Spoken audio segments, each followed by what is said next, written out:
তা বাবা রুবেল, তুমি এই মাসের বেতন দেছো? জি স্যার দিছি। আচ্ছা আচ্ছা, গুড। তা আরাফাত, তুমি দেছো বাবা বেতন? না স্যার দিনেই, সামনে মাসে দিবানি। আচ্ছা ঠিক আছে। তা বাবা রুবেল, বলো তো 2 আর 2 কত হয়? স্যার 4। সাব্বাস। আচ্ছা তুই ক 150 আর 1,75,000 কত হয়? আচ্ছা রুবেল, তুমি কত 1 সপ্তাহে 1 গেলি কত থাকে? স্যার 1।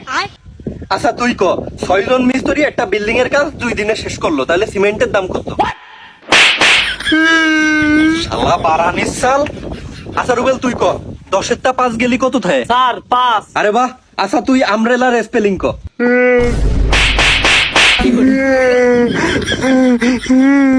আর আমির বাচ্চা। আচ্ছা রুবেল, তুমি বলো তো তোমার আব্বুর নাম কি? স্যার রহিম শেখ। ব্রিলিয়ান্ট। তুই এত কঠিন প্রশ্নের উত্তর কিভাবে দিস? এই তুই বল, শাকিব খানের নানার নাম কি?